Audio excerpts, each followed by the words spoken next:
Today we're going to read Part 7 of the Civil War.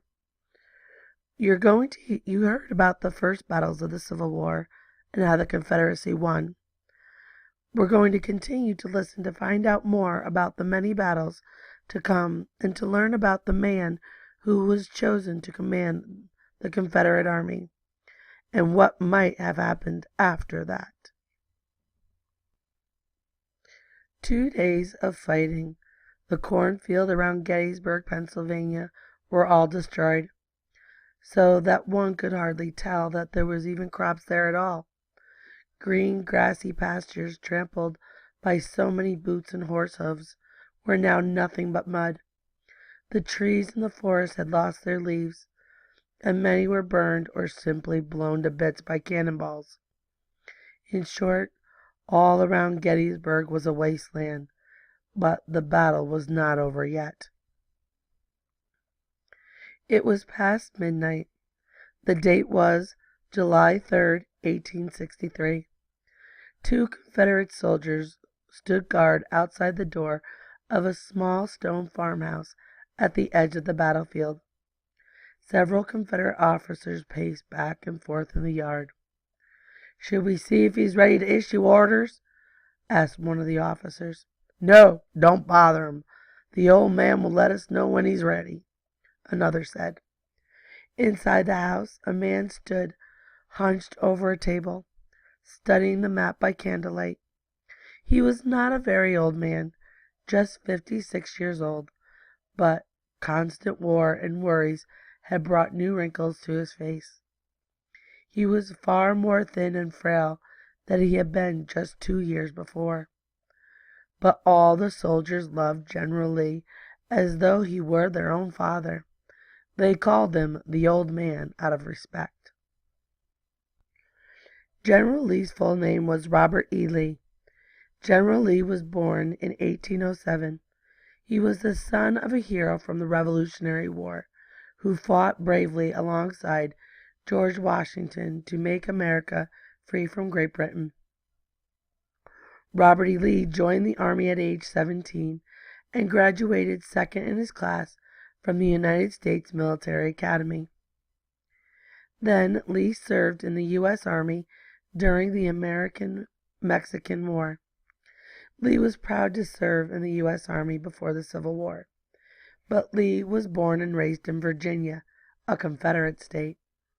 Lee married Mary Citrus, a great-granddaughter of George and Martha Washington. After they married, Robert and Mary lived in Mary's plantation home known as the Arlington House. This is a photo of the Arlington House in Virginia. Lee did not think the South should secede from the Union. Like many other people, he wanted to find a peaceful way to end this disagreement, and he swore he would never break the oath he had taken to uphold the U.S. Constitution. At first, Lee refused to join the Confederate Army when President Jefferson Davis asked him to take command. Then, just before the Battle of Fort Sumter, President Lincoln asked Lee if he would agree to take command of the entire Union Army. Lee refused that offer as well. Only when his home state of Virginia decided to secede and join the Confederacy did Lee finally make up his mind. He hated the thought of fighting against the United States, but even more, he hated the thought of fighting against his home state of Virginia. Lee became the commander of the Army of the Northern Virginia Regiment, making him one of the most powerful and recognized figures in the Confederate Army. This image shows the Confederate President Jefferson Davis and his closest advisors, including General Lee, in the middle discussing their plan. Thanks in part to General Lee's excellent abilities as a general, he commanded the Confederate Army to many victories and major battles on the field before Gettysburg. But still, so many men had died in these battles, and there was no end to the war in sight. There was a knock on General Lee's door in Gettysburg. It was Major Venable, Lee's trusted aide and friend, or helper. "General, I have reports from your field commanders," said Major Venable. "Go ahead," he said, turning his attention back to the map on the table. "General Ewell had trouble organizing his men, sir, and General Rodes failed to attack as ordered. General Early tried, but he gave up as the darkness approached." Lee tapped his knuckles on the table and stared at the maps. There had been nothing but bad news all day. After 2 days of fighting, the Union army held up the high ground. Its soldiers and cannons spread in a tight line atop a long ridge, refusing to budge no matter how fiercely the Confederates attacked. "I have made my decision," Lee said. "We will strike at the heart of the Union line, at Cemetery Ridge, and divide their forces. Then the rest of our army will attack on the left and the right." In the morning the old man rode out to greet the soldiers.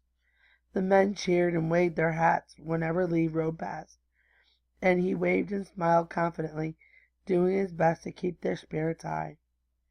Later that morning, though, things did not go exactly according to Lee's plans. The Confederate forces attacked, hoping to break through the Union lines and send the enemy retreating from the field. Lee knew that if he was to succeed, the South would have a chance to win the war. If he had lost, it may not. The battle went on all day, but most important moment came when Lee ordered General Pickett to lead his men in a daring charge across a wide open field directly in the middle of the Union lines. The move, known as Pickett's Charge, was a catastrophe for the Confederates. Half of Pickett's men were killed, wounded, or captured. At the end of that third day, the Union still held up the high ground. Lee had lost the battle and had to retreat to Virginia, abandoning hopes of invading deep into the North. The day after the battle was 4th of July, a day when Americans normally celebrate their independence.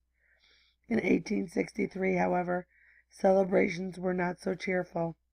Even in the North, where word quickly spread that the Union had won a major battle at Gettysburg, a war-torn nation was exhausted from battle. In the 3 days of the battle at Gettysburg, many, many men had died, were wounded, or had been captured by both the Union and Confederate sides. This battle proved to be the bloodiest in all of the Civil War. With all the hurt and loss of life, few people on either side found a reason to celebrate.